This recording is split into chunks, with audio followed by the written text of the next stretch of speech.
artist for change with the chance to thrive. Crystal is the one to stir up gifts and save lives. You get exposure, promotion, and marketing too. And advertise for business owners just like you. On Storytime, your interview is global. Virtual or in person, just come on the show. Yo, your story matters. Crystals will open the door. 40 years of experience, ready to give you more on Storytime. Get ready for Storytime. Hey, come on.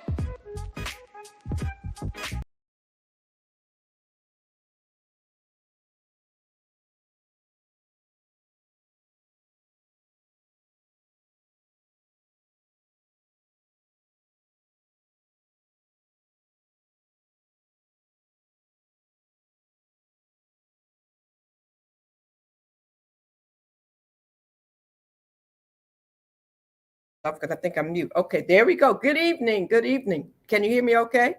All right. Listen, it is How to Thrive in 2025, and we are so excited. And I have a co-host that's going to be joining me tonight, and we're just excited to get this ball going. So I'm not even going to mess around. I'm going to bring my co-host up here tonight so he can join me. Where you at? Are you there, Drew? Yes. Hey.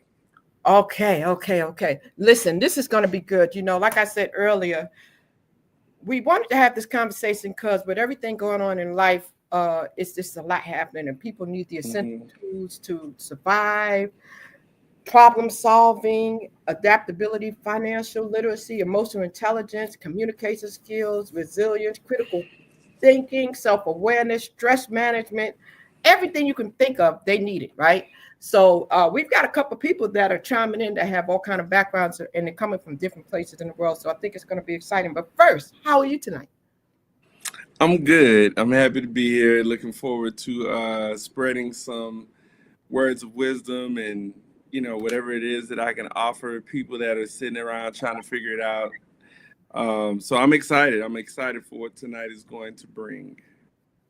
Okay. So listen, what we want you to do is when you come up, you want you to make sure you have your name on a display right there where it says name. Make sure your name is there, and just kind of introduce yourself, and we're going to get into it, and we're just going to let everybody know who we have with us today. We have a couple of good people, so we're going to start off with the people we have, and then we'll add on some of the other people that we have. But first, Drew, tell people a little bit about you. We know that you are a entrepreneur. We know you're a family man. Okay. We know you're author. I know you're a TED Talk speaker.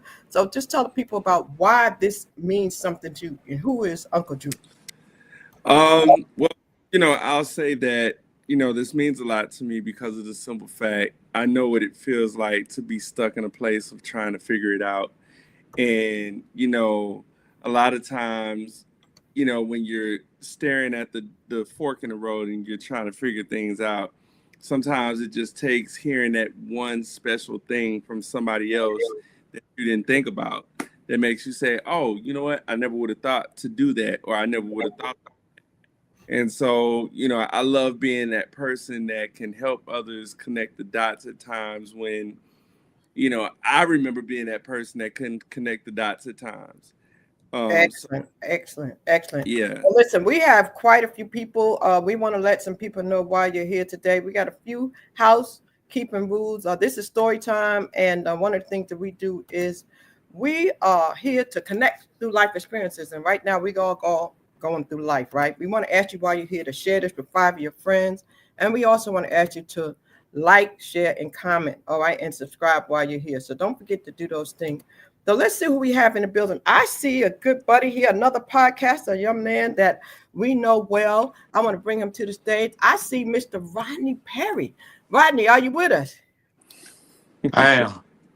Listen, I am so happy you decided to join us today. Rodney Perry, tell the people who you are. Some people, you may know him because you've seen this man because he's also a comedian. He's an actor.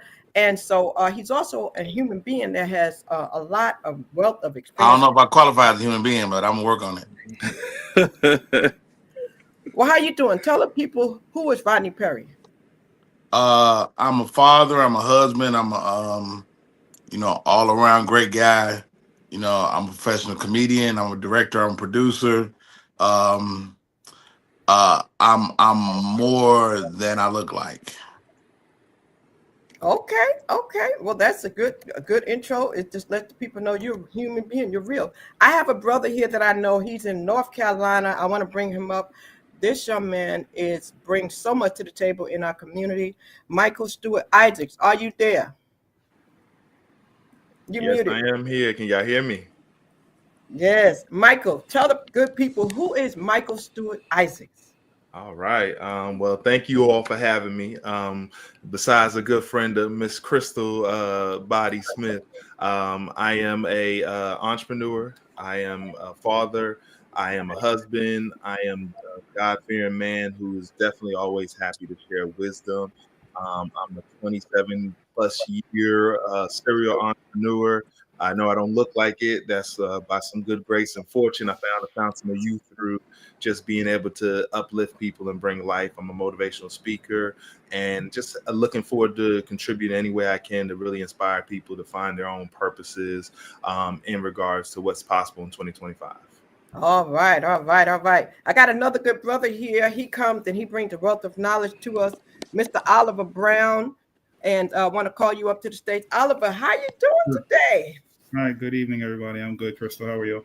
Okay, tell Good the people evening. never met you before. Who is Oliver Brown? All right. So I'm Oliver Brown. I'm principal founder, accountant, I should say, principal accountant, founder, and CEO of Brown Tax Preparation and Financial Services.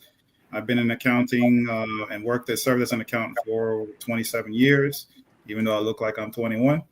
And I've run my own practice since age 18. Did about 23 years working for corporate firms, working on Wall Street, trained by the IRS, and also a real estate investor as well. And I serve in the capacity as a community leader and advocate, founder of the South Florida Black Chamber of Commerce, and serve in leadership with the Florida Association of Black Chambers.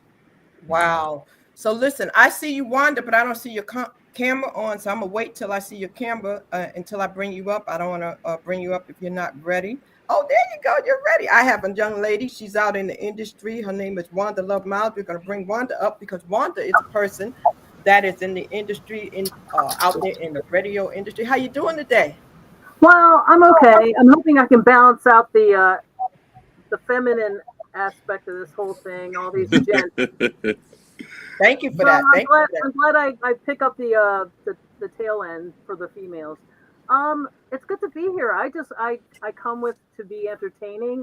My life has always been about entertaining folks, and also, hopefully, no, always a positive message. So there we go. And what I can add is what I will. Let's go. Wow. So, Drew, let me ask you something. So, Mhm. how do you think we can shift the mindset to be in a position to thrive? I'm going to let you start that off with what you think, Mm. and then I'll let you toss it to someone and let them add their piece on that. But let's first talk about in 2025, we've had a change of administration. It's a new year, a lot happening, a lot of distractions. What do the people need to do to shift their mindset to be in a position to thrive in 2025? That's a really good question. I'm going to start with these four ingredients. And to me, these four ingredients are the most important ingredients to creating a healthy lifestyle in your life. And those four ingredients are collaboration, consolidation, consideration, and time. Okay. With those four ingredients, and I will Wait, explain this. wait again. I'm sorry. I'm writing this Okay. down. Go again. All right, no problem. It's collaboration, consideration, consolidation, and Oh, so time. good. Okay. So, Uh-huh. in this period of life and living, we know that we're living a rat race. Everybody's working hard to make money. If you're in America, you either working really hard or you got it made. There's no in between anymore, right? So I feel like what's so important for us is, and this is, I'm gonna give y'all how I put my ingredients together.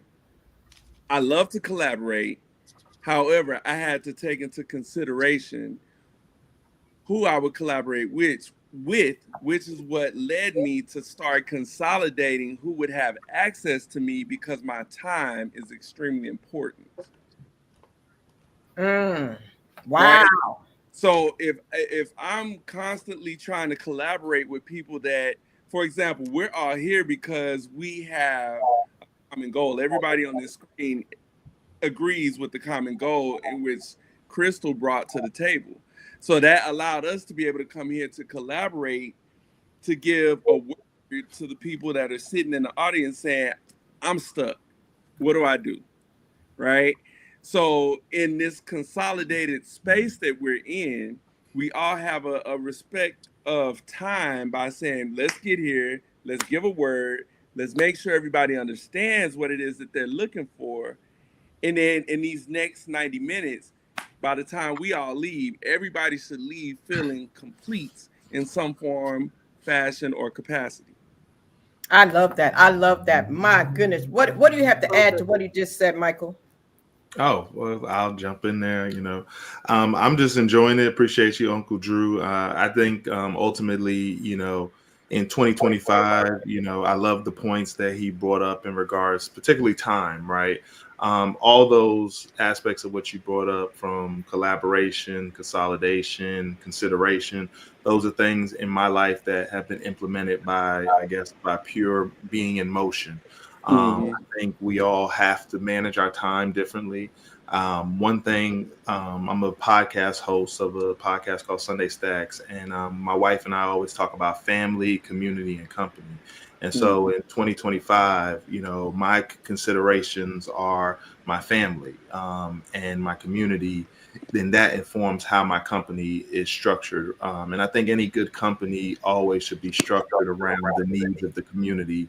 And ultimately, it's something that can help positively impact your family. So that's something I specialize in. What I look like, I feel like that elusive thing called balance is something that most people aren't able to find on their pursuit. Myself, even Oliver mentioned, I was like you. I started as a teenager.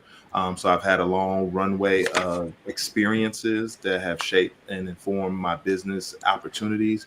But at the same time, those main components of family really resonated with what made my company more meaningful. And the products I started to make were more meaningful when I looked at the community that it would serve. So ultimately in 2025, I think if we can stay focused on those simple dynamics with time and consideration, unfortunately, like some others out here that may be in the audience, I've recently experienced the loss of a lot of relatives. And in seeing that, it showed me that, time is so scarce. And something amazing I heard in the last few days was, I think we've all gotten caught up in the narrative of legacy, legacy, legacy. And ultimately, legacy is what you do with your time. But ultimately, it's not something you leave behind. That's the people who are left with whatever you've done with your legacy and your lineage. And to understand the difference between lineage and legacy, your kids aren't your legacy, they're your lineage. Ultimately, your legacy is what you have done with your time and how that time can ultimately reward those that come from your lineage. And so just giving myself perspective shift and paradigm shift, that's what I'm looking at doing and thriving for 2025. Wow. Rodney, I know you have something to add to that. What's your take on what they both said in regards to family, community, and company, and collaboration, consolidation, consideration, and time? I'm sure you have some words to add to that too. Of course, man. These two gentlemen definitely smarter than me, but let's take a stab at it. Here we go, guys. Um, I think what's really important right now is taking inventory of your wins. Mm, Okay, it's easy to dwell on the things that we didn't get for whatever reason, but I think being a spiritual man, that God wants us to take inventory and put yourself in a perpetual state of thankfulness. Like, it's easy to look at the world around you and be like, well, whether it's on social media, looking at what people are doing, and like, man, God, I wish I had that. I wish I did this. But we have to take inventory of our personal wins, because you have won a lot. You have won a lot. So let's try to, try to dwell on those things. And self-confidence, I think that's very important. You got to believe in yourself. The only way you lose this game is to quit. So if you can keep going one step, you don't have to make a lot of steps every day, just one step a day, and you can achieve everything you want. wow. Take inventory of your wins, which I'll put that in there for the Yeah. people. and also self-confidence. Okay, Wanda, I would love to hear what you have to say, and you're muted, so unmute yourself.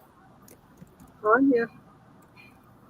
Oh, it's all good stuff. I'm just along for the ride, but I appreciate it all. I'm just wanting to get into it. We're like 17 minutes into this and all this juicy stuff. I'm just taking notes for the next time. Okay, so what do you think? So, You're in the radio but industry, so you. for me, it's all about a lot of every. Taking inventory of those wins is very important. And collaboration is a word I've been playing with for the last few years. It's like I don't want to work for people I want to work with people. I want collaboration, and for me that's so much richer in so many ways. And if that's what we're looking for, more abundance in our lives, and not just that we have jobs, but that we have. For me, it's about the experience of doing something that makes me want to be alive and feel alive. And maybe I'm just an old lady. But let me ask you this, because for that last thrill. Let me ask you this, Wanda. You are a voice that people hear every day. You have a radio station that plays 24 hours a day, 365 days out the year. How important is it what people listen to that's going to help them to thrive? Oh, absolutely. It's so important. As much as what you put in your mouth, it feeds you. What you put in your ears and into your mind, and what you consume daily.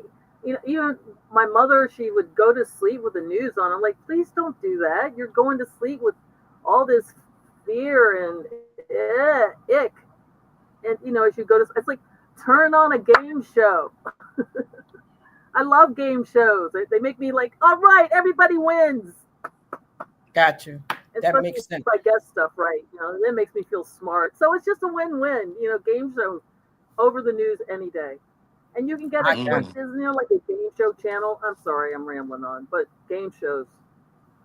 No, but that's good. I wanted you to I knew that you would bring a lightness to the conversation. I knew you would bring joy and laughter, and because we need love, right? And you represent love and light, and we have to have that. We have to have that through the challenges we go through the ups and downs. All of us. So you heard what everyone had to say so far. What is your valuable addition to what has been said so far? As it relates to the topic, which is thriving in this current year, 2025. Now we have so many things that have been pressed upon us now by way of the ways of the world, and certainly here in America, the new administration and all the different changes that are going into effect, especially that are going to be directly affecting, encompassing, folks in our community. And in the space of the world that I live in and I revolve in as an accountant, being somebody that's a financial fiduciary in that space, one of the things that we need to do is keep that perspective on what we're doing with our personal finances and making sure that we manage our business accordingly. Because at the end of the day, we understand that big business, which right now, the stronghold within government, everything in large part is tailored towards a certain demographic of people that doesn't necessarily encompass those that are here, well, that I could see certain faces or the dynamic of the make of the faces on the screen. So, entrepreneurship has been something that's been growing very much at a rapid pace in our community since the pandemic. A lot of people were laid off, furloughed, and things of that nature, and they were forced to be put in a position where you had to go out and fend for yourself. And I think that was a great enlightenment period for us as a people, because I've seen so many new businesses being formed and us really taking charge of our lives and our livelihood at the end of the day, and building that legacy that Michael spoke about. That you have to really take full accountability of yourself, because at the end of the day, when companies decide they don't want you anymore, they don't need you, they're going to make those decisions based on the bottom line. And on a more personal note, speaking to the changes that I've gone through, Crystal, which personally in life, and really understanding and appreciating the core things, the biggest blessing that you get each and every day, which is life. I've suffered a very tragic and significant loss in my life over the last year and a half. And I'm now coming back into the space of actually operating in business once again after, I lost my wife of 22 years unexpectedly. So keeping the perspective on the things that are important is something that I've always valued, but it's on a whole nother scale now that I've gone through the things that I've gone through over the last year and a half. So in the space of you really feeling and thriving in life, first and foremost, whatever your higher power may be that you subscribe to, make sure that you're keeping in good contact, having a relationship with the Almighty, and whatever you call your Almighty. I don't subscribe to per se to religion. We're a spiritual people, so whatever your religious beliefs are, just make sure that you're keeping intact with making God or your higher power a focus of your life, because that's going to be the one that's going to drive you and keep you covered and protected through times like I've been through. Otherwise, I can't see how I could even be here on this live, honestly, with you now if I didn't have God at the focus of mine. So, keep your financial affairs in order, and certainly keep God at the forefront of everything that you're doing, and you will be able to thrive in any year. Wow. Now, I definitely still keep you in my prayers, and I appreciate you being here. And we certainly hope to be able to be a vessel to help you to get back out there and do what you need to do as you get used to your new normal. And so prayers are always with you. Now, I want to go to Michael for a minute. Michael, these people don't know about your movement. You have a movement that probably could help a lot of people in 2025 right now. Tell the people about what you do with I Am Brilliant, what that is, and how that can help people in 2025 that may not have tapped into themselves and understand they are brilliant. Yes. Well, I appreciate you kind of setting that up. And I think that's something that we want to really dig out in this conversation, is that concept of brilliant. Brilliant is, thank you again, Rodney, for the compliment earlier. But one thing I never pride myself in is being smart. I know I have intelligence, but I ultimately know who I am. And I think part of what I Am Brilliant represents is a redefinition of power. And part of what we do as organizers, me and my wife, we have built I Am Brilliant as an organization that we call ourselves the movement of the movements. For the last 10 plus years, we've been in community, realizing that there were so many community organizations and things popping up through social media otherwise that were siloed.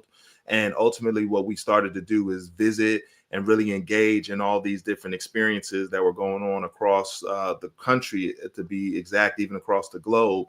And what we were able to do is say, hey, with this siloed experience here, these experiences here, what would it look like if there was a movement that brought all those messages together and ultimately reflects what we're all trying to say, is that, like the universe, there are billions of stars. Each of us have an luminescence in us that deserves to be seen, or we wouldn't even been created. Like, the probability of all of us being created is almost little to none, yet we're here. And so with I Am Brilliant, what we want to do is make sure that people redefine what brilliant means, and don't attach it to just simply purely intelligence, but attach it to that energy that's within them, that their gifts and talents will make a way from them. And so it really was about getting us back to our true selves, where society has kind of trained us that education, academia was the only way, when before a lot of our ancestors and who we come from were farmers, inventors, all schools of life, but we basically have not been able to tap back into that. So we kind of just took that energy and grew. My wife's background was in community engagement. I've been an entrepreneur, like I said, for many years, but I also was a part of Occupy Wall Street and saw that movement taking shape. And it opened my eyes that so many people, especially us as African Americans, we ask ourselves, do people not see what we go through? But what we realize is that the reason why is because other people feel like they too have dirt in their eyes and they have things they're going through. So if we can re-engineer our mindset and really get us all believing that we're the leadership that we're looking for. So no longer just a Democrats, all these things we get programmed for democracy and so forth, but we take our own leadership because we're brilliant. So it's about raising people up to the standard that they deserve to be at the table. And now when you're at the table, how can you be your authentic self? And that's kind of what we've been able to reflect. And, people look back now and see the people that are in our campaign and the things we've been able to accomplish. But the beauty of my career and my life is I always say I've been with everybody on day one. My beginning of my career in 1998, I was in music promotions. And the first group when I was a young teenager that I got a chance to promote was Destiny's Child. Wow. And so I was fortunate to watch the rise of that girl group. At the time, you had a lot of other girl groups. It wasn't guaranteed that they would make it versus all these other types of things. But one thing I learned from those relationships and those experiences was what self-confidence and belief can do for oneself. and how do we make everyone Destiny's Child? And that's kind of what I Am Brilliant is about, is getting us all to realize that we're the leadership that we're looking for. Ultimately, like we said, from my Sunday Stacks podcast, in our family, community, and company. And that's kind of the birth of the movement. Wow. Everyone's Destiny's Child. That's it. And finding the brilliance. Drew, so when you made the shift with the time element, break that thing down for time and how that helped you to tap into your brilliance. So when I was given the opportunity to do my TED Talk, I immediately, with my coach, we started thinking about what I was going to write about. And I thought about my whole entire career, from music to being a celebrity barber to all the things that I tapped into.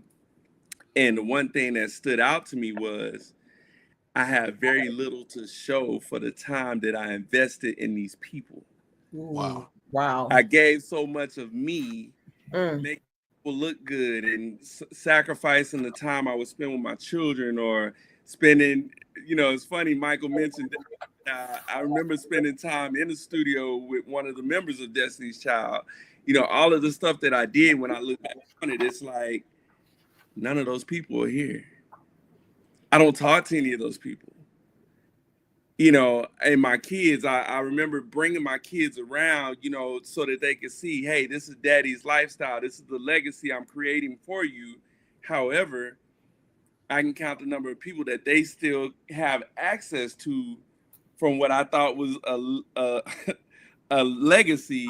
It's only but a small select few that they can reach out to, that call them nieces and nephews and things of that nature. So it led me to creating and putting all of that into the book, which is called Hours to Harvest, Time-Driven Dividends from Daily Deposits, which I've always used the analogy. If somebody gave you, don't worry about where it came from. If somebody gave you $86,400, they just walked up to you and handed it to you, what would you do with it? And I've heard a lot of people say, oh, I would invest it in this, or I would give somebody this. And I say, okay, well, guess what? We get 86,400 seconds every day. You said that you would invest it, right? So are you investing properly to make sure that you get a return on your daily deposit, right? And so when I look back on life, and that's why I started with those 4 ingredients, if I feel like life has to be transactional from a place that I'm not necessarily looking for what it is that you have to give me. However, if you see that I'm a giving person, respect that enough to reciprocate what I give you in return. If it's time, get that back. You know what I mean? Yeah. It's something as simple as, hey, you know what? I'm busy, brother. I can't talk to you right now, but I'll get to you soon. That's perfectly fine. But this is what keeps people from being able to thrive, is there's a respect level that's missing, right? And a lot of people don't know how to get to that level of respect. And that's what led me to creating that book, Crystal, which was like, hey, you know what? It's got a workbook in the back. Get with somebody that's going to hold you accountable. That way, when you say, okay, I've done A through C, somebody's sitting there signing off on saying, okay, show me how you did it. Okay, we're clear. Okay, good. Move on to the next chapter. Wow. So Rodney, when I look at you and I think about it, you've reached a lot out there with the celebrity status on the TV, on the radio, acting, been around people of all genres, all walks of life. So what can you tell people in regards to everything that you've heard, tapping into your brilliance, making sure you're handling your business, not wasting any time, with everything that you have been through thus far and the places you've been? What would you like to add to what you've heard? I mean, first of all, what a great panel. As we evaluate ourselves and we evaluate our ability to move forward, I think that in itself is important. Just taking a self-evaluation. Where am I? Where am I going? And I think planning is very important. I think deciding, making decisions. I had a conversation with my friend today. She's like, Rodney, I feel like I'm not moving like I should be. And I was telling her, I was like, look, we all go through periods of doubt. Everybody goes through periods of doubt. It's how you deal with that doubt. How do you funnel it through that? Everybody's going through it. Everybody money ain't what it was. So how do you move when it's not right? Everybody can thank God when it's cracking. But what do you say? What do you say to God when everything ain't right? So you got to stay, like I said before, in a perpetual state of thankfulness, and you got to be willing to be to be able to look at your own mirror and evaluate yourself as well. You know, I think that's one thing we all have in common on this panel is that we've taken time to evaluate ourselves. And to the brother that lost his wife, man, I send you my prayers, man. Yeah, my wife tried to kill me last week. She put a pillow on my face, but lucky for me, I got sleep apnea, so hazard that I'll be breathing nowhere. You know what, Rodney? I ain't messing with you. Oliver, I'm gonna come over to you because Rodney said something about the money aspect of it, and you know, there's a script in the Bible that says money answers all things. And with your background with money, and some people, like Rodney said, don't have what they used to have no more. They need to make some choices. They need to do it. So I want you to see if you could tell the people what they need to do to reevaluate where they are and how they can turn things around for 2025 on a personal or business level. But before I come to you, Wanda, what you think about this good stuff? I'm taking notes. That's all I'm here for. I'm taking the notes tonight. I am the note taker. Next week, full of information. Okay, you take Wanda just being fine. She just said she's gonna be fine today. So you're listening. So tonight I'm Vanna White. And so is that, how important is that, Wanda? How important is it to listen and to be around people who can add value to your life instead of being around folks that's the same level as you? Do you think that's important? I think the statement alone, just listen to all of that. Why would you? Yeah. No. Why? There you go. They say if you're the smartest person in your group, you need to get another group. Very few words. But yeah. You know, you're not here. You're not put on this earth to live your life for other people. You're here to live a life that God has given only you to live. So you're gonna take other people who don't know what the heck they're doing, their advice over your own advice for your own pathway that God has given you. Talk to God and then listen. Wow. All right, I'm done. And Shamika says, connect with people that want to ride with you. That's important. Connect with people that want to ride with you. And yeah, she Mecca. Yes. So I'm Oliver, gonna, wave you along the way. Hey. And I see another brother here that definitely is here. He does amazing things out here online. I've met some amazing people that help people with their finances too, with about that wallet. So thank you all for being here, definitely. So Oliver, to the people who are in a shambles, they may be upside down, or maybe they want more, they want to do better. How would you suggest, with your background, they even begin that process?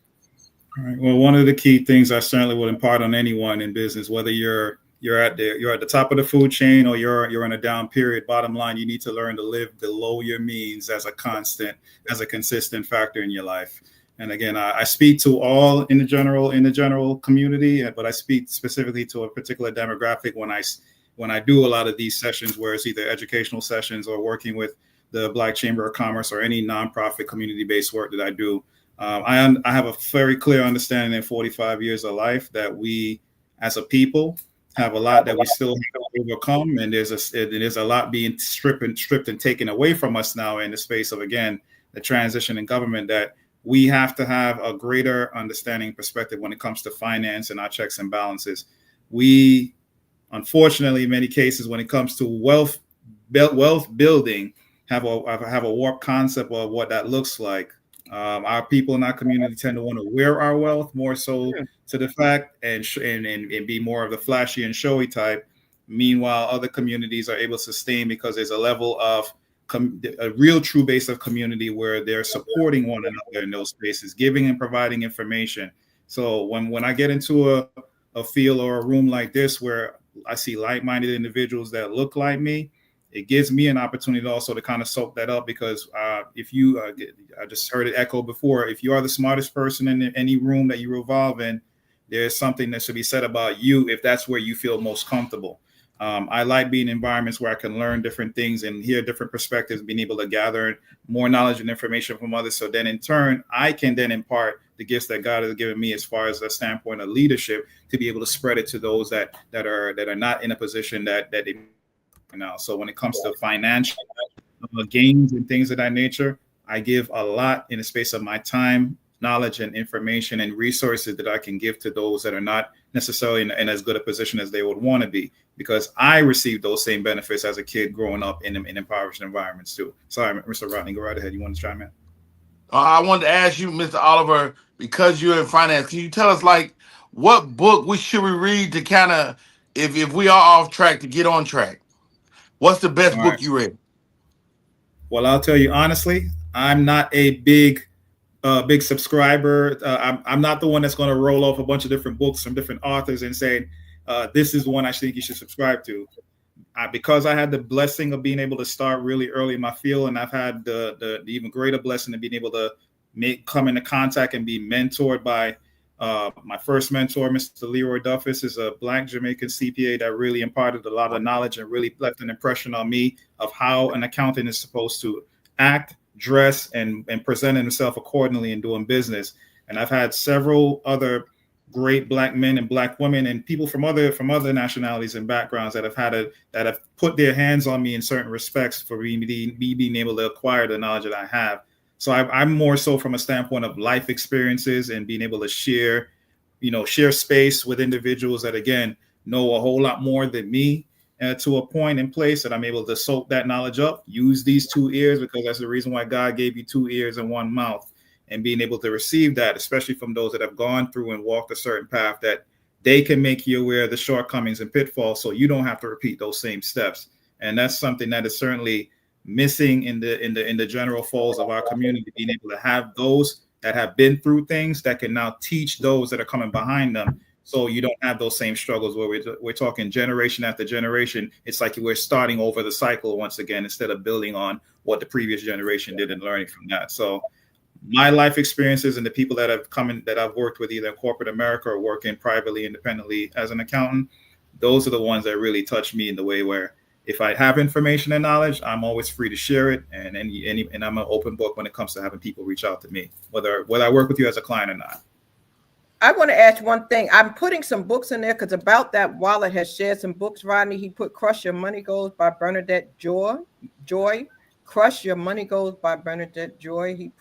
He also said a Black author is a good start. And he gave us another one, which was Get Good with Money by Tiffany Alashay. Get Good with Money. I want to ask you right quick, Michael, because I know you read a lot. Mr. About Wallet, because I'm not. No, I'm saying thank you. I'm glad that the Mr. About Wallet was able to kind of drop some books. You can talk to me. I can talk to you all day about finance. Michael, you have a book to add to that?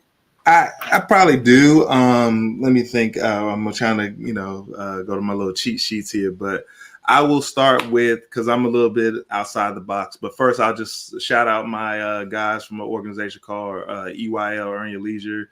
They released a piece called "You Deserve to Be Rich." I have not yet read it myself, but I'm just going to shout it out because I love those guys and the work they do in regards to teaching community about different aspects of economics, from housing to investments and so forth. So that's one. So I can name a Black author for Black History Month. Again, that's a group called Earn Your Leisure. It's a group of gentlemen. I had the pleasure of working with them in the past. That's my guy right there. What's going on, Ben? Yeah, well, I definitely I see Vince Bam made it in the room. I definitely wanted to add him. He's another great businessman out of New York City, and he has a lot that he could bring to the table, especially about helping us to know what we need to do in the communities. A lot of times we need to do some things in the community. We need to go places. So welcome. Thank you for joining us, Vince. How you doing? I am well, Sister Crystal. Let me apologize for being late. I got the times mixed up, and I do hate that. But since I've been on, I really enjoyed the conversation and information that's being shared. So please accept my apology, and I owe you one. I owe you two. Oh, no. Listen. We all in this together. I get it. You're a busy man. Tell the people who you are and what you feel as though you could add. We talked about a lot of things about how people can shift their mindset to get ready to thrive in 2025. You help people with a lot of nonprofits too. So catch us up on what it is that you feel as though people need to do 25 in this day and time. And tell us who Yeah, you are. definitely. Again, I appreciate the opportunity. So, again, Vince Bayon here. I consider myself a self-titled social entrepreneur. I have over 25, maybe 30 years in nonprofit management and fundraising and development. And it's interesting when you talk about nonprofit organizations and management, because I operate from a place that says there is no such thing as a nonprofit organization. And by that, I mean that sometimes we let the words trip us up when we say nonprofit, but a nonprofit organization is a business. The only difference is that you can't have shareholders in the way that you file your taxes.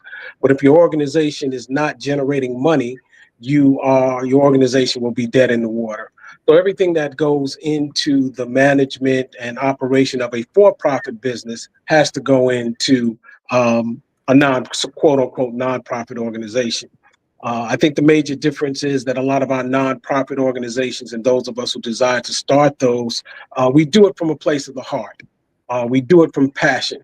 Here's the reality though, passion is not enough. Again, you have to be able to be strategic in how you make your moves and how you organize. The main thing in terms of a mindset, and for me, with all that's going on, and I've been here for a minute, I honestly say that we are in what I call our exodus moment, where Pharaoh is telling you to go. I don't want you no more. And so one of the things that we have to incorporate more than anything else before we make anything else operational, we have to regain our courage. We have to regain our courage. One of the things and this is the world according to Vince Bayon, right? As I look back on history, I say that those who came before us had the courage, but not the resources. We have the resources, but we're lacking that courage. Some of I often say to my circle of friends that the best ideas end up in the cemetery, because folks never implement their thoughts and their ideas, and they just remain ideas. So we got to get our courage up. Now is the time. I think that from a spiritual perspective, God is calling on his people to do something different. We got to stop being what I call lip professors. We bumping our gums a whole lot, but when it comes time to actually implement, we struggle. And I think we got to do something different. I know we have to do something different. It's got to change. And it's not like we have to reinvent. There's opportunity for innovation, but it's not like we have to reinvent who we are. We've got blueprints. If we study the Honorable Marcus Garvey, if we study, no matter what you think about their spiritual belief, you study the Nation of Islam. These were men who had third grade, sixth grade education, but they were able to implement and inspire folks to do what? The work. And that's what I'm about. I currently have an arts conference event center in Nightdale, and more than just it being an event center, I want it to be a hub of community activity. I want it to be a hub where folks can get together and we can know what each other, what our skills are, what our specialties are. And I think that's sorely missing. We have a tendency to operate in silos, and we got to stop. We have to stop. So Vince, I'd like to ask you a question, because you're tapping onto something that, it drives a hole in my spirit when I get invited to these political meetings. And you said something that stood out to me. I had to write this down. Lip professors. Right? So my question to you, and anybody else can chime in on this, how do we move our people from being in a place of wanting to stand still versus knowing that I now need to put one foot in front of the other? Wow. You know what? And I got to say it like I've been saying it, like I feel it. I honestly believe that the time for mass movements is over. it's not going to be a whole lot of us. And so we got to circle the wagons who are, as the kids say, about that life, you know? And then once those who see, once those people who have that courage, who have that energy move forward, then we can only hope others will come, But where we are right now, you're really talking about people who have the faith, who have the vision, and who have that courage that I was talking about. This ain't, everyone on here knows this ain't easy, man. I tell young brothers and sisters who say, man, I want to own my own business. I tell them, I said, no, you don't. I said, because you don't fully understand what this is. This is not a 9 to 5. This is not Monday through Friday. This is 24/7, 365. You wake up 3 o'clock in the morning saying, hey, did I pay the electric bill? I'm laughing. Yes. Are we gonna make payroll this week? Whatever. This is real talk. And it's the gift and the curse at the same time. So I think that those of us who are doing it have to really circle up, and we have to begin to take an inventory of our skills, our talents, and what we have to offer as a contribution to the collective. And it can't just be about talk. It can't be. We got to do. And I don't hesitate to say that is the major difference between us and them.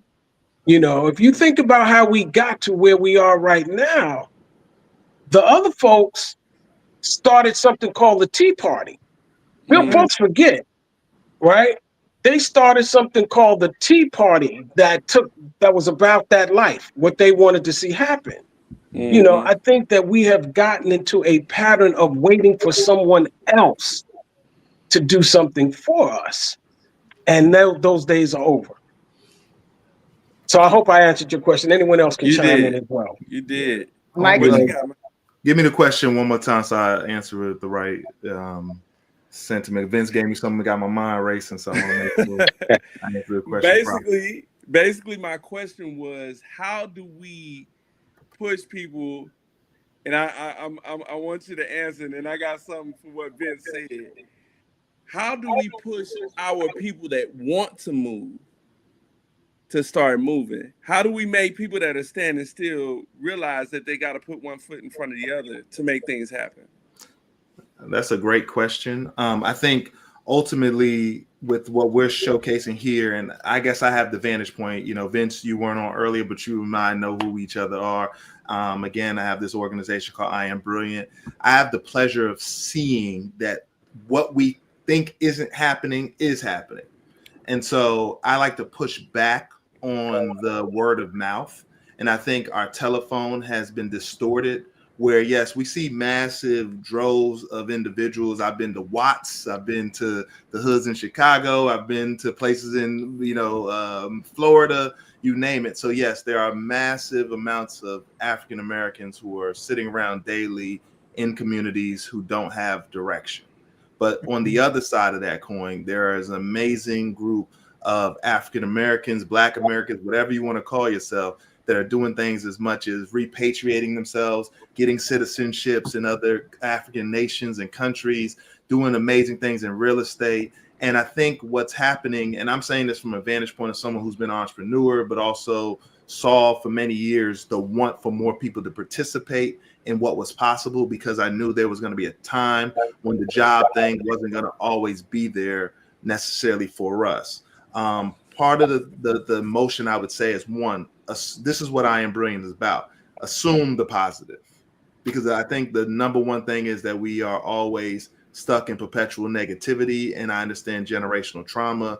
I understand how the mind works. I study neuroscience. And so what happens is we perpetually, just like television, play the same scenes in our mind, and we see it as a culture. So we create this collective pain and trauma that we all feel, though maybe, and I would say there's a difference between sympathy and empathy. Sympathy is when you feel like that's bad for another person, but you don't actually have the experience yourself. But empathy is when you yourself have gone through that same thing someone has gone through. And so therefore you come and approach it from a different form of intelligence. And I think ultimately, as a community, we just have to start turning the lens on the things that we want to see more of, because it exists. We're just still microcosming the negative.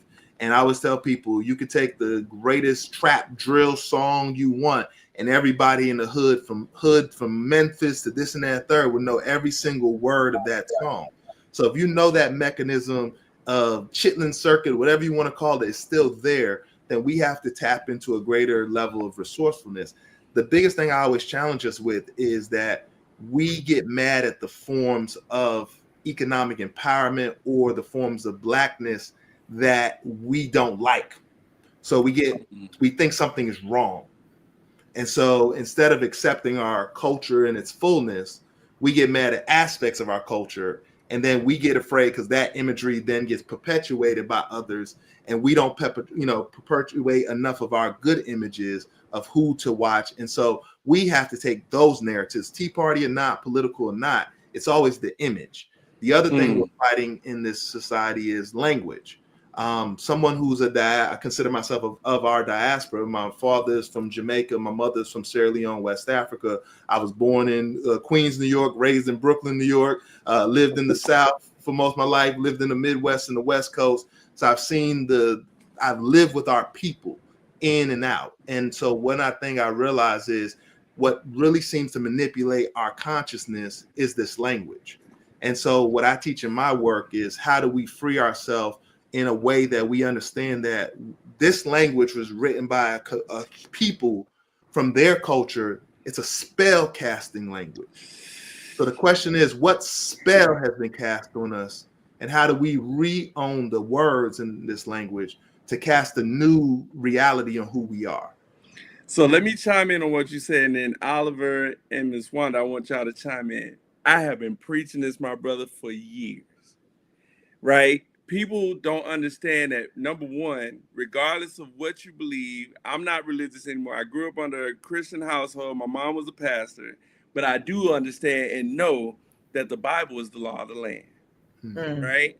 I also know that the language we speak every single day, the language we've been speaking on here for the past hour, is not the same language that you go speak when you're talking business. That's called legalese, right? So when people really want something different, you got to say, you know what? I'm willing to unlearn what I've been taught to learn the narratives of what I need to know so that I can attack in a silent way. I can be as powerful as I need to be as an individual. And then when we collectively come together, guess what?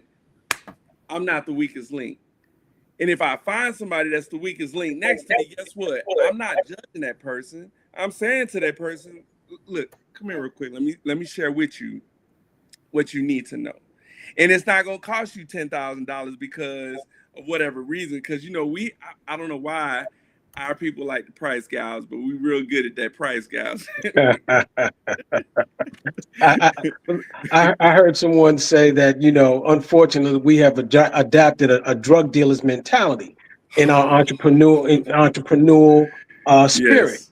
You know, where we just got everything that comes in, we got to double or triple it, you know, and that's not how entrepreneurship works. But I want to go back to something that Michael said real quick.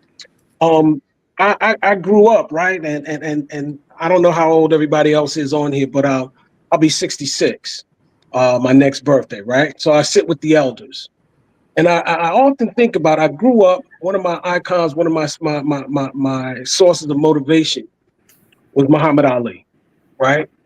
And one day I'm watching an old clip of Muhammad Ali, and for the first time, I'm not paying attention to Muhammad Ali. I'm paying attention to Boondini Brown. I don't know how many of you know who Boondini Brown is, right? Boondini Brown was Muhammad Ali's corner man. And I began to read the book from Boondini Brown. And many people thought that it was Muhammad Ali that was coming up with the rhymes and all of that. But it was really Boondini Brown. And if you watch old clips of Muhammad Ali, you will hear Boondini Brown in the corner shouting all night long, champ. Show him who's God. Show him who's God. Show him, champ. You the man. They can't beat you, right? And when I read the book, Boondini said, and I met Boondini's son too. And he said to me during my meeting, he said, you at a certain point in time, you can't teach Muhammad Ali to box. He said, but Boondini had the capability of speaking to Muhammad Ali's heart. And as we now deal with our young people, we have to be able to speak to their heart, to tell them who they are. And not only young people, but us as well. We have to be able to speak to each other's heart, to say, I see you, Mike. I see what you're doing, champ. Keep it up. And we don't do that enough. We have to be able to be coaches and mentors and cornermen. Look, I'm not in the ring no more, but I'm going to be an excellent cornerman. I'm going to encourage all my fellow entrepreneurs, keep swinging, no matter what. You got a good idea. Keep dancing, dance all night long. That's important. That is so important. But it all starts with courage. We got to get that courage back, man. From the times we hit this shore, we have lived in a perpetual state of fear. And everything that happens rises that fear to another level. And so now that this dude is in office, there's a lot of fear. I'm saying, do not fear. There's plenty of opportunity. I just did a workshop this past Saturday called Health and Wellness for Nonprofit Organizations in the Era of Trump. And the main message was, yeah, things are going to change, but we got to learn how to adapt, embrace the opportunities that may come out of this. Brother was talking about seeing the positive. We got to be able to see that, and we cannot operate in fear, and I'll be quiet. Okay. I agree with you. I love it. If I can add one thing to what you just said, the bottom represents New York City. Go New York. All three are New York City down there. Yeah. So I'm sorry, I had to say that. But is there a difference between in the city, in New York City, there was a thing when we came through, people would sit on the steps, and when we would come down the block, we stopped, and if we didn't get corrected by our parents, if our parents wasn't there, somebody else on the block, our neighbor or somebody else stopped us and schooled us. There's not enough of that going around now. And a lot of times, I want to encourage some of the elders, because, you know, we elders together. I just turned 65 too. But we have to be patient with these youngins. I'm going to call them youngins. We have to be patient because they're disrespectful. They're ungrateful. They have a lot of mannerisms that we didn't have. They don't want to hear what we have to say. You know, they think they're entitled. I mean, we can go on and on and on with adjectives to how these kind of like we were when we were their age. No, we were not. No, I disagree. I totally disagree, Wanda. They're different. We were more mannerable, and we listened. We didn't feel entitled like these people did, because that's the way society has made it. Everything is microwavable now. But I just want to say what you said, Vince, is so important. We do have to make sure that we reach down and we help our brothers and sisters and our youngins, even the ones we don't know, that we see as we pass them by. Offer them an encouraging word, because they need us. We have to guide them. They really do. So I'll let Oliver go, because I know you asked Oliver and Wanda too, but I'll let them put their 2 cents in. Can I say something briefly to Wanda, to her comment about this generation? I'm a parent. Me and my wife, between us, we have 6 kids, different generations. 4 of them are above the age of 18. And then we have 2 to 7 and 4. One thing to her point of the entitlement and all that, I think what it is humans in our biology will always be the same, regardless of what country, what language you speak, but the mentality is different. And that's something to the point of what Crystal was saying, is that I think they're just like maybe a hippie generation raised the 80s and the 90s type of generation.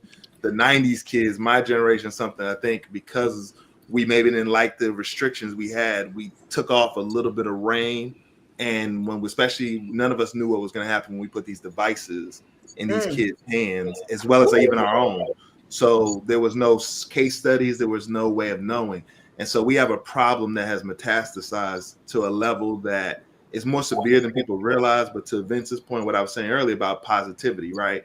The only way you're going to change the matrix is how you feel about it. And I think the strongest thing we've always had as a people is our emotional intelligence innate. We just have to get it under control. And then we can combat the mental attacks as well as the physical attacks to our people. So I'll leave it at that. Yes. And that, Wanda, you want to say something back to that, or I'll pass it on to Oliver, or I'll let Drew pass it on No, to Oliver? I don't have kids. What do I really know? I just, I'm always a proponent for the kids nowadays because I don't have any. So I feel like I want to stick up for them as much as I can. But again, I don't have any. and I'll just I'm like chime the in. crazy aunt. I suppose, I'm the crazy aunt they come to and they tell their problems, and I promise not to tell their parents, but I will. I'll tell you guys. Next. What you got, Oliver? Okay. What you I'll say as the cycle of life moves forward from generation to generation, and one of the things that is one of the greater effects of technology and the impact that it has, especially on the youth, it looks a little bit different. Just like you mentioned, I'm 45 years of age, and I grew up in an environment where OGs actually had a lot of impact on my life. Growing up, also it seemed like there's a lot of New York people here. I was born in Jamaica, but I grew up in Brooklyn, Brownsville, East New York. I grew up in some of the rough neighborhoods in New York City, and grew up more so as a kid in the streets up to a certain point. So OGs definitely having that level of impact and a word, or some level of guidance for kids that are especially out there that are misguided in our community, that played a big role in terms of my dynamic and the things that I do now and have done as an adult to try to impact youth outside of the two young men that I fostered or grew as my own sons. I understand that there's a certain responsibility that I have based on my experiences, the things that I've gone through, and people that have helped to impact my life to keep me out of the penitentiary and keep me out of a graveyard like some of my homies, that I have to pass along that same thing. So youth mentorship, providing, doing community service, being a part of the greater network that is a Black Chamber, to being able to help Black men and Black women, those that need guidance, that need foundational skills and education that I've been blessed to be able to receive. I believe in passing that on. And in the space of this day and age that we live in now, with social media, is the algorithms that are out there in terms of the negativity that's being pushed through the algorithms, and the kids are receiving that. And the kids and the parents alike, I should say, because it seems like the whole world is brainwashed, and we're keeping it's a family program, and that I could use some more harsher terms in terms of the effect it's having on our people. That those that have a clear understanding of what is happening right in front of you, if you're really paying attention and focused on what's happening in the world, not the bullshit that you'll see on the social media platforms or even on the news, that passing that perspective or that knowledge or what you can see through all of the smokes and mirrors to those that follow after us, that's going to give them a greater chance at life, because it's not going to get any easier for them at the end of the day. Because I feel like in our generations that have passed, we grew up in more tougher environments, and our skin was a lot thicker, and we were able to manage, adapt to different environments and circumstances that a lot of these kids nowadays, and I'll say a part of that too, the fostering of the parenting of some of us that grew up in rough environments, that we wanted to see greater for our kids, so we sheltered them more. But facts.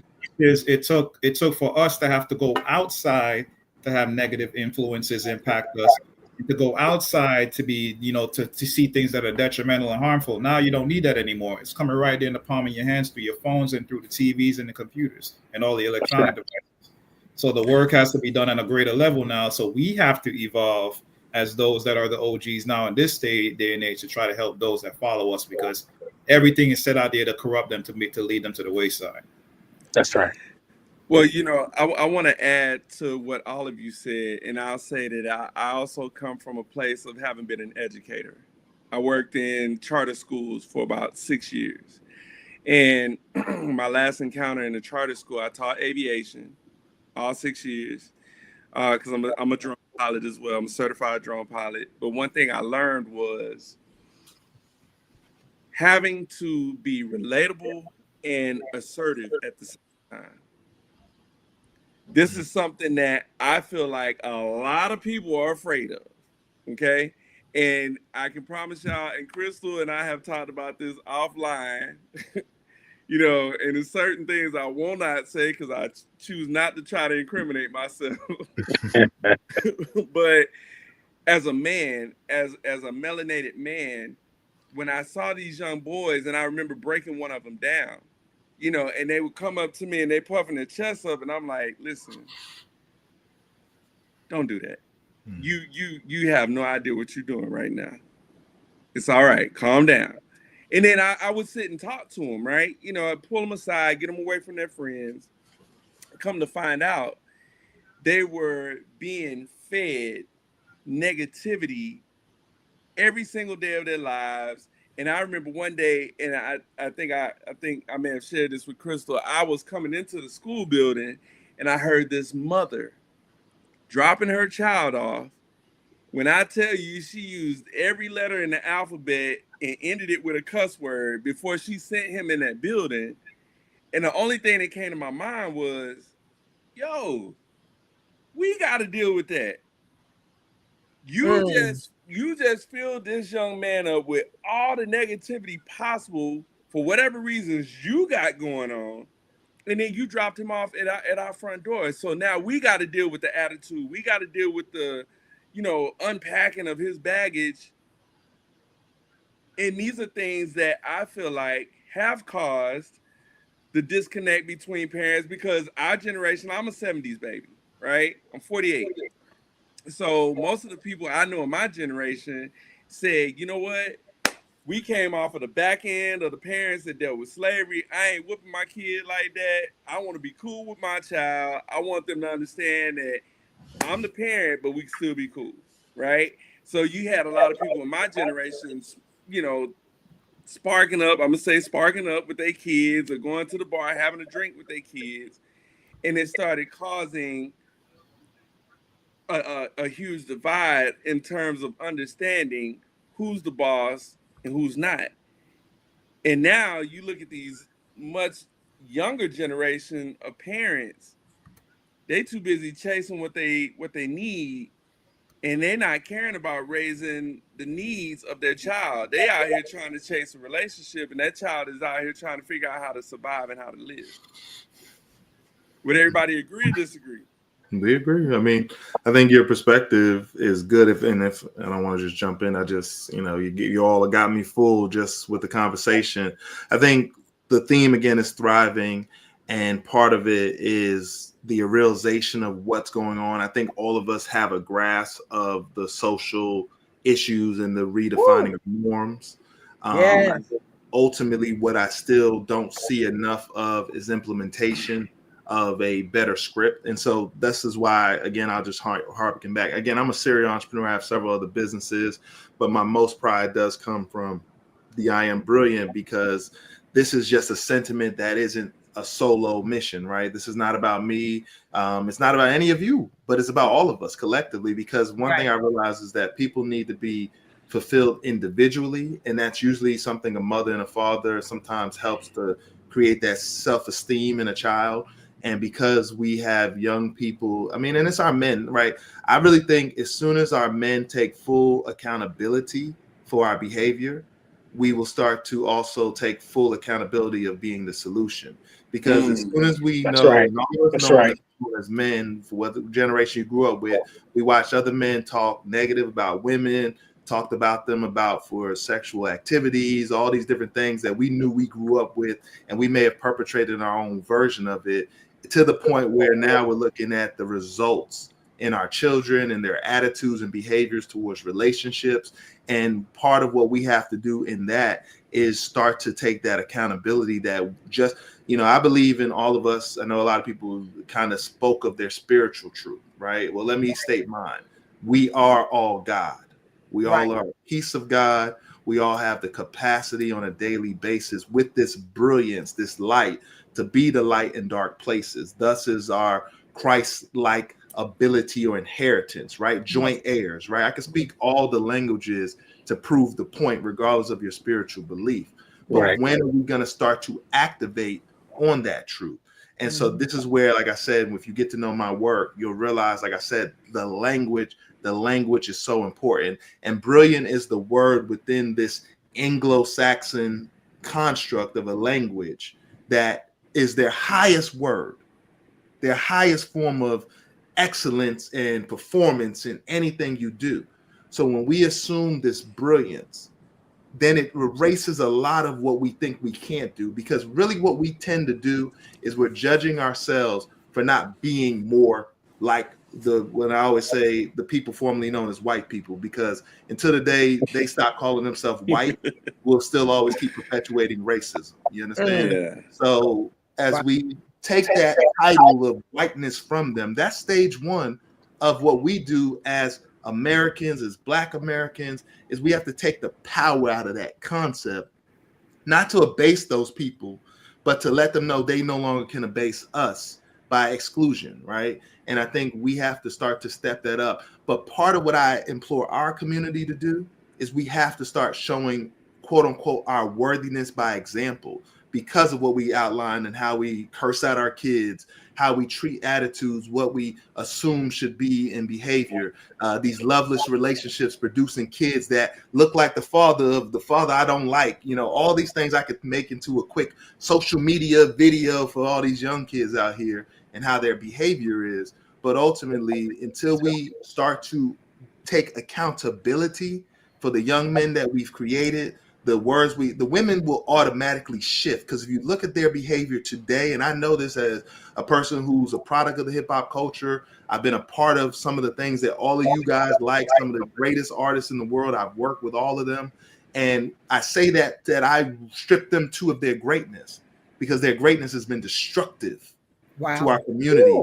And our women are behaving based on those suggestions that I was a part of that destruction to do. And I have daughters. So now I have to watch the habits of the destructive things that we may have wanted to put out there to make women more promiscuous. Give them one more drink. Now look at Diddy. So Ciroc. You didn't know what was being put in that Ciroc. You understand? So what I'm saying is, this is not to single out any one person.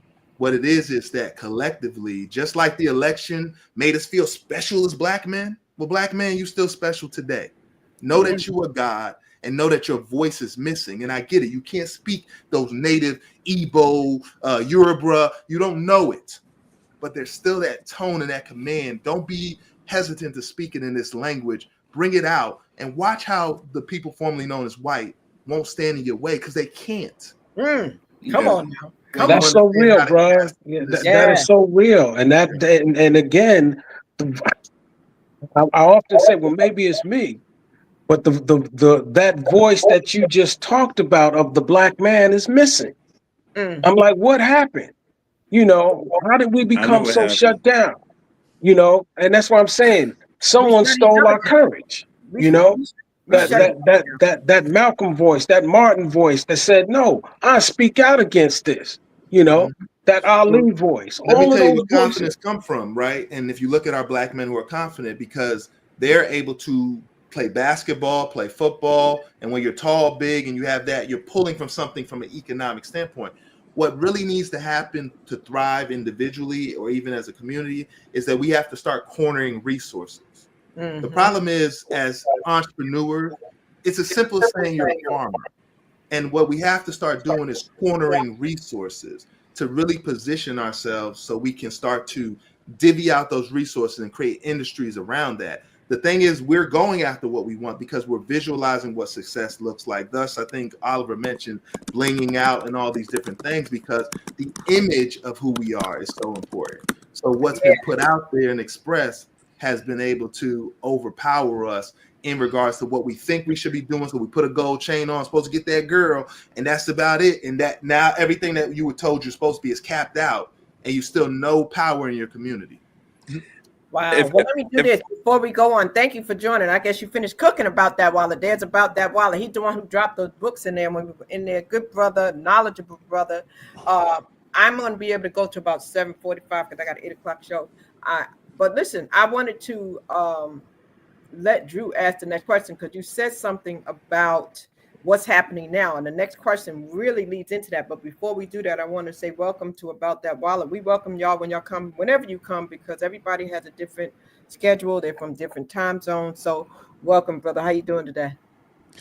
I'm doing all right. Thank you for having me on the show. And thank you for having me. So what have you taken away from what you've heard so far? Because you've been listening.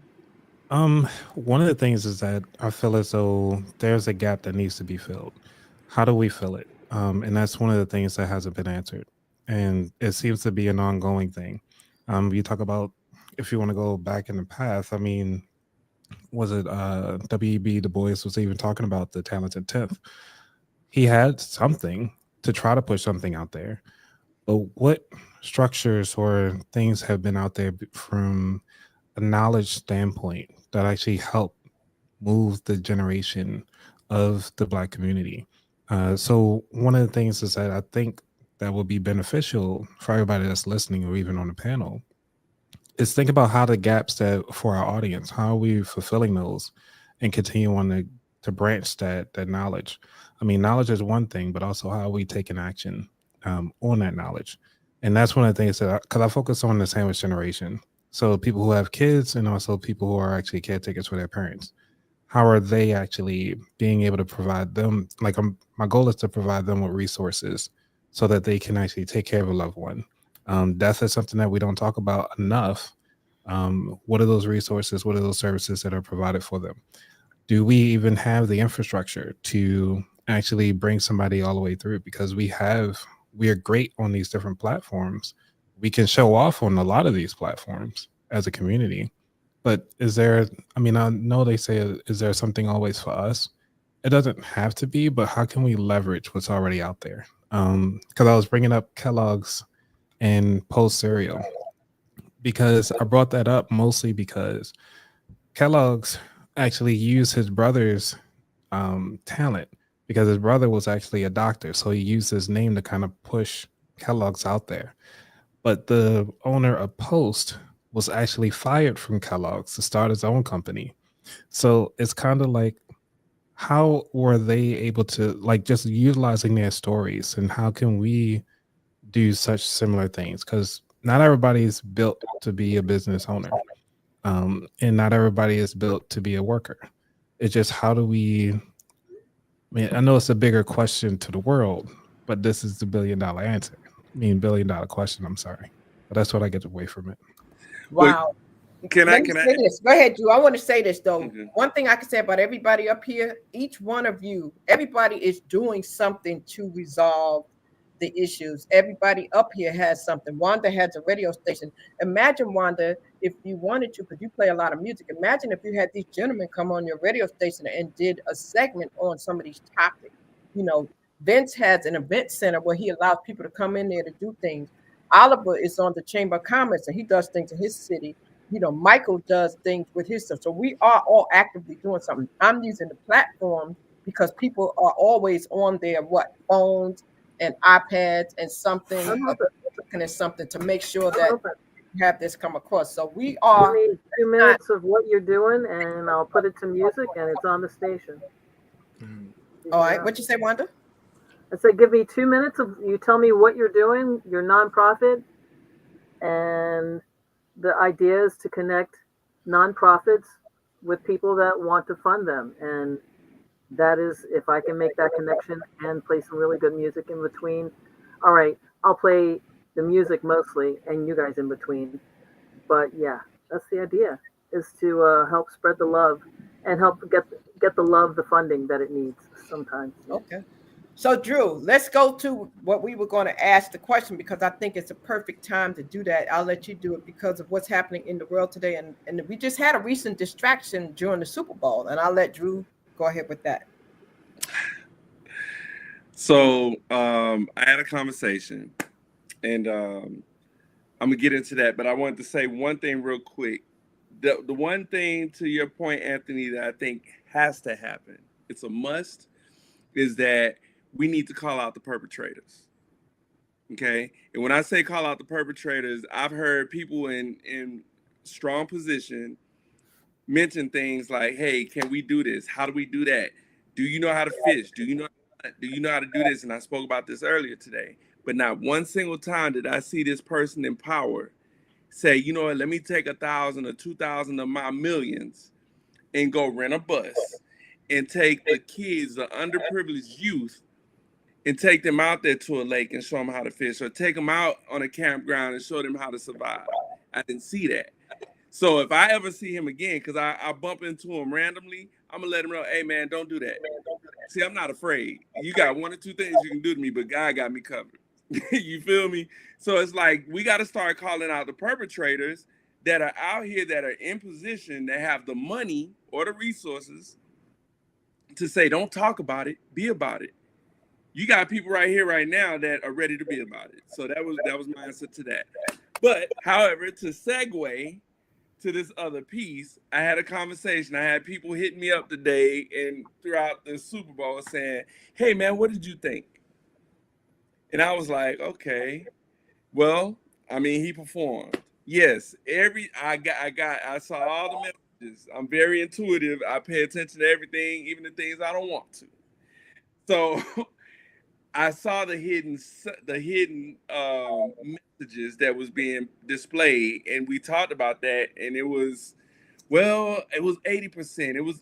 We had a bunch of people that had their input on this this halftime show. So the conversation was, what do we do about distractions like this? And was it a distraction that was worth having? The fact that Kendrick Lamar got up here, performed, he's saying all of what he's saying. And my take to everybody earlier was, I heard and saw everything. The world probably missed it because the meme that came out was the man was skipping across the stage in some flared bottom pants. They ain't catch nothing else. They done made a meme about his pants, right? And then you got some people that did catch it, but it caused a conspiracy theory, which has distracted us as a people right now. In the meantime, guess what's happening? Everything behind the scenes that they want to take place is currently being signed off on or being implemented because we got distracted yet again by the flared jeans skipping across the stage. What's your take? What's everybody's take on the halftime show and the conspiracy theories and the distractions behind this halftime show? I'll let you go, Michael. Then we'll go to About That Wallace and Vince and Michael ready too. Look at him. And Oliver. Y'all funny. No, let's start with Oliver. Oliver had to spoke. Yeah, let Oliver go first. I'll hold my opinion a little bit. Mike was ready too, boy. He was ready. Yeah, and I think we all are all of our ears perked up because this has been a consistent theme, especially again in this age where social media allows everyone to kind of connect with everyone, and you have the ability to touch those that are near and far that you never had the opportunity before. And these messages have been spread across throughout the evolution of time. So it's not something that's isolated to this generation. It's just being able to, it's being broadcasted on a whole nother wave now because of the fact that social media has allowed us to come into contact with those that you may never come into see in physical form in real life. So the symbolisms and all these messages, they're playing a very harmful role in terms of the way we think, our ability, a lack of critical thinking, and our ability to be confused and distorted, and quite frankly, again, I'm going to try to keep the words PC, mind, brain, you fill in the blank. Because those that are not paying attention are just going to continue to fall for the okie dokie at the end of the day. That continues to keep us in the position and space that we're in. That is going to continue to keep us. We seem to continue to be united in the face of bullshit at times and things that really don't matter. I watched the Super Bowl. I saw the halftime show. I didn't go on my social media platforms and post every single message and meme and all this other garbage, because at the end of the day, those are the things ultimately that don't matter in terms of the progression of us as people. So you continue to be focused on the wrong things, and you don't use your mind and open your mind up to the reality of what's really happening in front of you, not the things that they're perpetrating is happening in front of you. Meanwhile, all those bills are being signed and all your freedoms are being stripped away from you. You're gonna sit. We are being set back generations right now. And those are the things that are not being looked at, and it's not going to be broadcasted on your social media platforms. And it's something that in the space of environments like this, we can have those conversations, but and from a standpoint of not being scared, not being afraid to voice your opinion and speak on these things, because at the end of the day, we are the only ones that can protect us. The government is not going to protect you.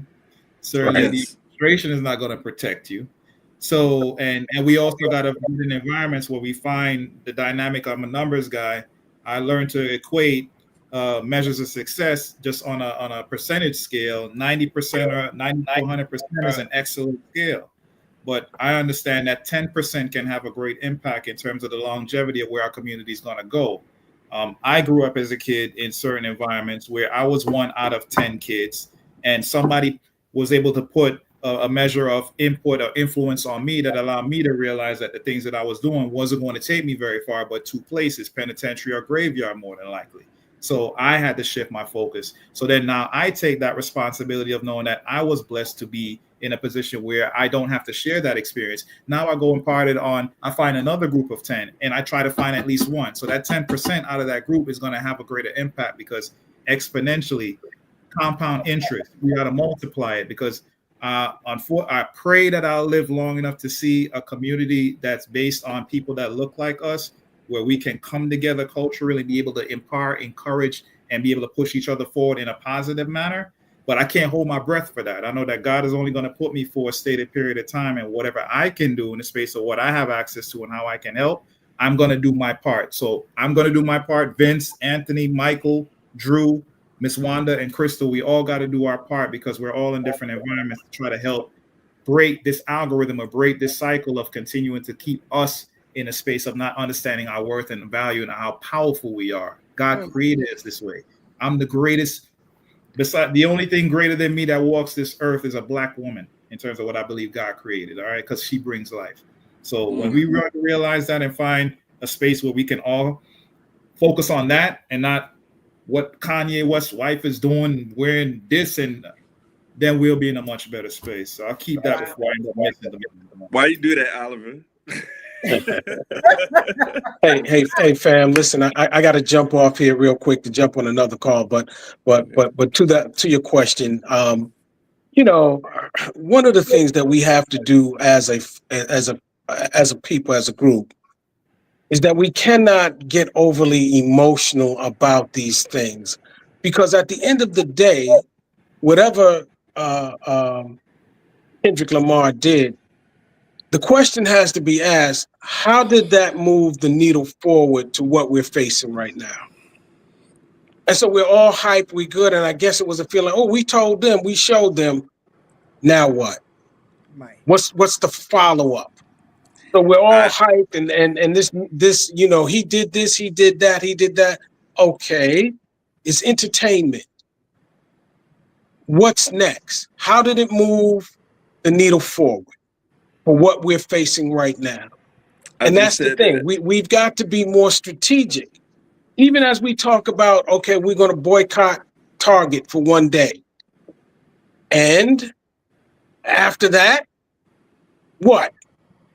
You know, why is it constantly that we seem to be the only ones that panic about who's going to be in office every 4 years? I don't see any other collective group, right? We have to drill down and get to some real strategic operations, right? We have to have a complete, comprehensive plan that takes into consideration all aspects of what's necessary for a nation to thrive and survive. I'm openly say one of the things that we have not studied and we've been taught not to study is not what I call, but it's the art of war. Mm-hmm. You know, we've been taught, we haven't been taught how to confront and deal, but these are realities. You know, and when I say art of war, it doesn't necessarily mean the physical confrontation, but when someone comes against you in the open as an open enemy, you have to be able to deal with that effectively. We've constantly been told to stand down, you know, and I started off saying that the thing that we're going to have to do is we're going to have to be innovative. We're going to have to build on those things that took us, that got us here, but we've got to build on, we've got to take them to the next level. And folks, I enjoyed this conversation. Crystal, please have me back. Yes, definitely. Love all y'all. Let's stay positive. Center, y'all want to do something, come holler at me, all right? Tell them how they can reach out to you. Put your contact. Phone number 919-348-1991. That number again is 919-348-1991. A Center located in Nightdale, 7027 Nightdale Boulevard. Social media pages. Social media, the A Center Nightdale. And Crystal, right now you're my public relations person. You're hired. Get with Crystal. She'll tell you how. She calls me all the time, and I call her. All right. Thank you. All right. Appreciate y'all. All right. Likewise. All right. Peace and blessings. All right. Bye-bye. Yes. Michael. Oh boy.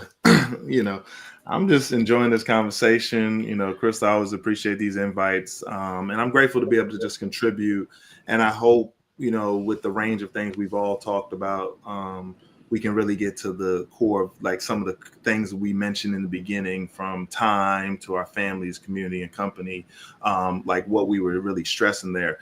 I know the name we brought up was Kendrick Lamar and the Super Bowl, right? And that's amazing. But I like to turn our audience's attention to a name I put to my group, but it's Ibram Traore. And Ibram Traore is a gentleman out of Africa who's doing an amazing thing that most people wouldn't agree with, but he's reorganizing the central parts of Africa currently with different countries that are bonding together to create a whole new kind of ecosystem going on the continent, outside of what Ghana is doing, outside of what you hear every now and then from Nigeria, South Africa. There are other factions and movements that are getting the continent organized where it's more united. And I think as things are happening over there and things are mirrored here in the stateside, there's this disconnect where people love Americans. And in terms of capitalism, right, we have the greatest access to the value of our wealth, though that has its own skewed points to it, right? Because we enforce it more with militarized ideas than actual reserves. But ultimately, when we start to look at what Kendrick Lamar was able to communicate and convey, this is a very outspoken young person who, as he said, they chose the wrong person in a world where they're trying to get rid of woke. You probably invited the most woke young rapper in the game to the Super Bowl to create this beautiful tapestry of communication to really wake people up when they thought it was just about a rap beef. He used this space to have what people love to call triple entendres, multiple meanings within certain aspects of what he chose to incorporate in this. And a lot of people think he had a bad performance because he started off very low. But if you go back and listen to what he was saying in that first opening, he was trying to wake people up. He just couldn't say it but so loud. And then he started to bring out all the people out the car. And he's basically saying, where I'm going, I'm letting you shouldn't have let me in, come letting everybody in. And if we don't all have that mentality, yes, we are the talented 10th. I get it. I'm very aware. And even as we celebrate Black History Month this month, which used to be Black History Week, Carter G. Wilson, like if we don't really get into the history of where we are in regards to how we got here and the movements of the past, we really have to start paying attention to what's happening today. Whether it's Kendrick Lamar or whether it's Ibram Traore, we have to understand that there's a range of us saying we can't go back. There's no going back, right? We're an emboldened people that ultimately is trying to figure out how do we get over feeling demasculated, defeminized, everything. And now we're trying to find our real selves, as so many people have given us suggestions. And I think ultimately, as we start to find our true selves, we fall in love with it without the conspiracy. I think there's too much comparison to the people formerly known as white, and I'm just referring to them. That's my new gesture this year, because I'm not giving them that power to let them club up into this group. And then somehow I'm a part of a group that's somehow the second, like think about a game of chess, right? The white pieces play first, then the black pieces can go, right? They've programmed strategy in your mind that already puts you in a mental that you're behind. They can't do that to me. And Absolutely. When I walk into rooms, they know that. But when I walk into rooms as an owner, I know what I own, I know why I own it, and purposefully I know where I'm taking it. And I think most of us have to find our voices to create that articulation, which I know we hate that when we do events and we're in interviews and say, oh, you're so articulate, and we're in the room, or maybe the one talented 10th that's representing. But ultimately, we have to understand that as we're balancing what you saw an articulate Kendrick Lamar subversively do to a massive Super Bowl stage, to wake up people across the globe that look like us, that are saying they're not like us, and there's so much more awareness that we all have in regards to what's possible. Someone put something about Wakanda in the messaging, and I would say this about us as a people in our rap. We're like vibranium. Years ago, I had the pleasure of working with Stan Lee, and he was explaining to me his concepts for the X-Men. And, I told him about Black Panther. We were talking about, this is before the movie. This is many, many years ago. Stan Lee has passed away, but a great mentor I was fortunate to spend time with. But part of what I realized is that others, formerly known as whites and other cultures, they know more about who we are than we do. So what they do is they use this. I don't know if anyone to go research the Rockefeller frequencies, the 808 drums, all the things. They know how to seduce us, because I've been back to the continent, and I promise you, throw a party and there's not going to be one person not at this party, because we are drawn into by energy, music, all this. This is what we've always drawn, resource. Like, we are a resource. So we're the only people brought to this country with the value. My question is, if you were brought here with the price-based value, did that value even go anywhere? Or did it grow in its worth? And that's what we all have to really dig out, is that we are the value. We're walking gold every day. But until we change the mentality, how we see ourselves versus being a second-class person, that's where the misnomers are. That's where the ethnic cleansing happens. This is where the manipulation of legalese, as someone mentioned earlier, starts to take shape. And so again, it's the language. It's the language. It's the language. So you first have to be careful what you're saying to yourself. Going back to the example of parents and what they say to their kids, we have to have important self-talk. I am brilliant. And now I go back to this community. You are too. So I'll leave it at that. I just have one thing. I know we have about 7 minutes left, and then Crystal has to end this. I want to ask this question, and if everybody can limit it to about 30 seconds to a minute. But before you do that, you can let About That Wallet give his take on it, because he didn't get to. Oh, okay. Sure thing. And Wanda, they can give their take, a short version. Well, this could be pretty short because I didn't watch it. I just saw a lot of highlights. But from what I got from it, it's only like maybe one or two songs that were catchy. So that's one of the things that I thought was pretty interesting. And like they say, if art isn't moving you, then it's just a advertisement. So I'll leave it there.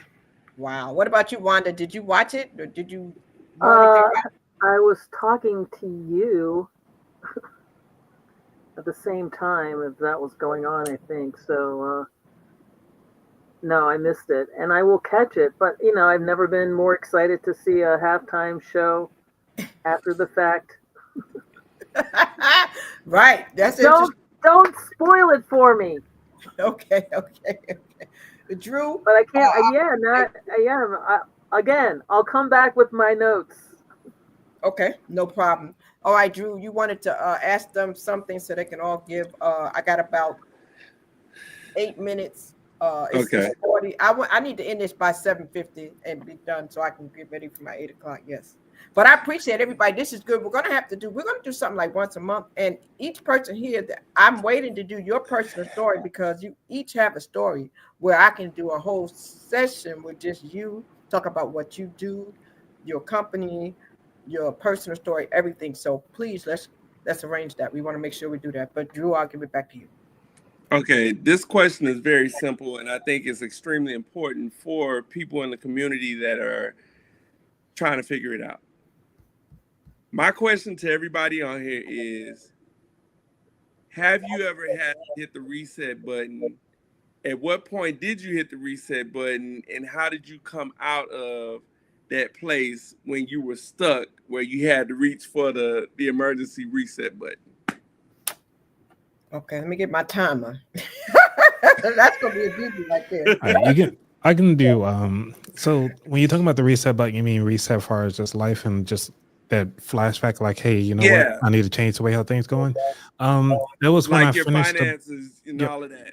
So the book that inspired, because I read a lot of books. So the book that got me back into reading is oh my gosh, is The Color of Law, where they're talking about redlining, and that's one of the things that got me going and thinking about everything like that. So I highly recommend that book. There you go. Yes. Well, you can keep talking. I was giving you 3 minutes. I'm just letting you see. Oh, you give me 3 minutes? Oh, Is that sweet. All right. up or down? So yeah, one of the things about the reason why I read that book was because somebody else has given to me, and that got me into thinking about how I'm looking at my finances at a bigger scale, because redlining is one of the things that blocked a lot of the Black people from actually owning homes. So that actually empowered me to actually think of, okay, how can I, with my now platform, continue and try to change that narrative and actually have people have conversations about their finances to the point where they actually can change their own trajectory with the small step of even just creating a savings, or even looking into their covenants for their neighborhood, for their house. Because when you look at your title, they actually still have some of the covenants that say, you know, you cannot have Black people in this particular neighborhood. So just kind of read the fine print. That's one of the things that got me to think about it a little bit more, and that I want to continue on to share the knowledge that I've gained throughout this process. Well, all right, I'm good. I don't need 3 minutes. Okay. You are good, as a matter of fact. Very great information. And Thank you. I want to talk more about having you on the radio station that I do, because it's all about money and helping people get a little bit of better control of it, which is a challenge for most of us. So, Yeah, we could talk Can't wait to- offline. I guess we'll work through Crystal. But it's mostly music, so I'd love to play. And you have such a lovely voice, so I'm like imagining your little thing over some nice little lo-fi. We'll talk about it. It'll be awesome. But that's what I like to mix the music, and you know, you got it. If you add music, it makes everything so much better. It's like sugar or honey or something like that. And your voice Appreciate is it. so much like honey as well. Oh my goodness. Yeah, she got you on the timer though. I don't want to hold up your time. That'll be entertaining for me. So that's what I do. I like to just bring people the stuff that they need to know in such a lovely fashion that they can't resist it. So I hope we can connect again. We will. We will. Yes, you will. I'll make sure of it. I'll Yes. make sure of it. For sure. Okay. Who's next? Oliver? Oliver? Sure. All right.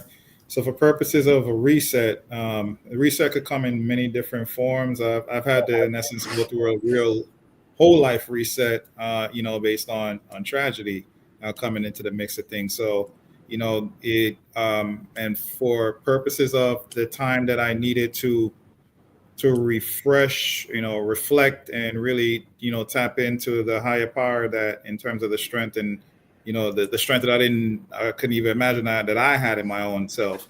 I had to really, you know, do a full reassessment and really stop all things in life. So at times you will need to find that space, and it could just simply be compartmentalized in terms of either your financial aspect, your physical, emotional, spiritual, you know, and part of your makeup in life, that you need to take that time to take a step back and really reassess things, and then try to figure out a new pathway that's going to be more fulfilling to you. So I've had to reset over the last year and a half, even just in the space of business. You know, if in space of business and in finance, working a job, I spoke earlier about a lot of the complications that came by way of the pandemic period, where a lot of people were laid off. So when you're pushed into a situation where you have to fight or flight, it gives you a greater opportunity to be able to really take control of your own skills and really understand the dominance that you can exude in this world in order for you to be able to continue forward. So, you know, that's something that all of us looks different for each and every one of us, because our environments and our worlds are different. And, you know, the space of what you do in business or what you do in your career path is different. So it's something that's it's not unique. It's not something that's one fold. It's something that's going to look different for each and every one of us. But we all have to kind of go through that particular process, whether we're forced to or a situation in life that causes it to happen.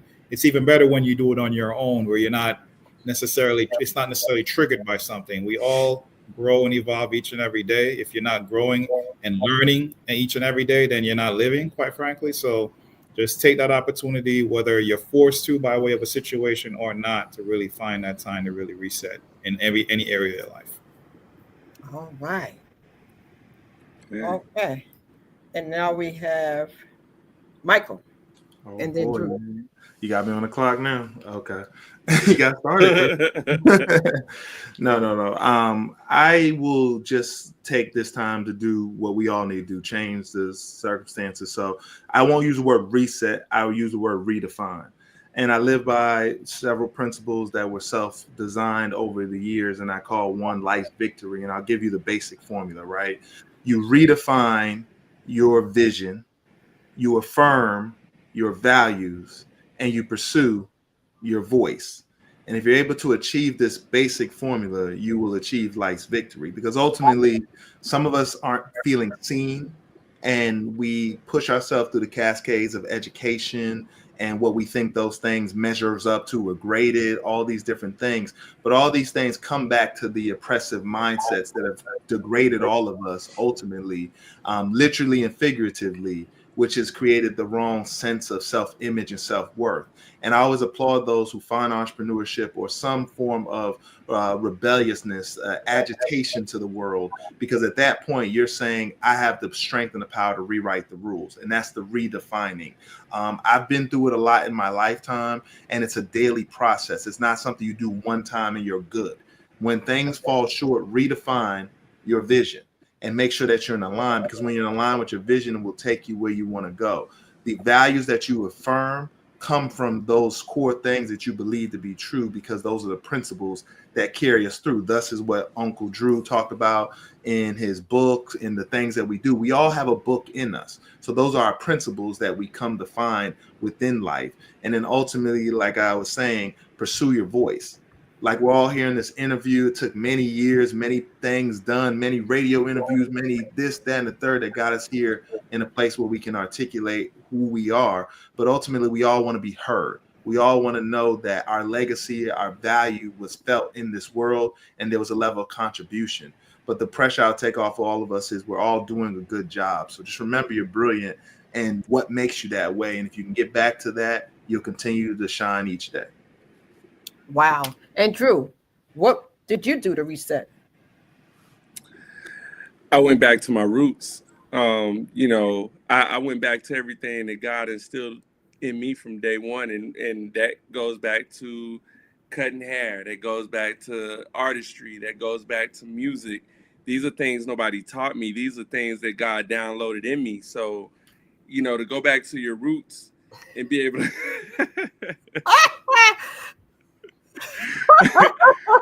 Look, I can't help but laugh.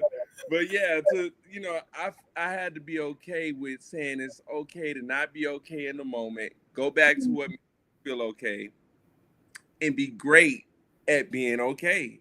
And so that's what I did. I went back to everything that I knew that I thrived at, and it just felt good. So that's what led to me creating the whole brand of 222, which is, my brand of apparel and clothing and things of that nature, because it's symbolic. It's based on something. It's based on my life, and it means something. And I look forward to meaning something to the world. But had I not gone back to my roots, 222 wouldn't have been born. Wow.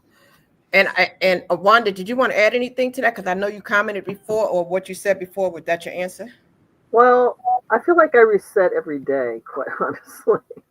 I think it's a daily thing. I mean, every day I wake up, I'm like, ooh, do-over. But you said about the downloads, and I'm trying to be more open to that. And I meditate every day. I meditate every morning, and sometimes several times a day. I love silence, if you catch the video that she did with me. It's a lot about appreciating silence and listening to that small, still voice that some call God. You can call it what you want, but it's always wise, generally speaking, guiding you if you just listen. Wow. Instead of running around filling it with such noise and nonsense. And I think some of the good stuff. Yes. Well, some listen. of the for the love of God, I can't wait to see it. Yes. And I'm going to answer the question and close it out by saying this. I want to thank y'all so much for coming through. We wanted to do something about how to thrive in 2025. We do a lot on Instagram, but I said, Drew, you know, I want this to be for more people. Like, so today we spread it out to the LinkedIn, to the Facebook, to the YouTube, to the StreamYard, and many other places, and we can e-blast it. And I think this was a good starting point. We'll do this again, maybe monthly, but again, the invitation is there to go back and do a personal interview with each of you. But to answer the question, I say I take inventory too. I try to be still a little bit and be honest with yourself. When you do it, be honest about where you are and if you really truly are happy with where you are, and then start over, be transparent, and just make the adjustments. You know, don't make excuses, make adjustments, and it'll all work out. But guys, I got to get out of here because I got an 8:00 show. So listen, feel free to hang around and come back. I have two authors. The authors of Beauty is in the Eyes of the Beholder. I will be interviewing them starting 8 p.m. in 8 minutes. So I have to go reshift. Oh boy, that sounds fun. Much fun. I usually don't do that to myself, but I wanted to get this in. And then, so I love you guys. I appreciate you. You know who I am. I'm Crystal. I am the Hope Catalyst. I say keep hope alive. And my mission is to serve the gift, instill hope, and save life.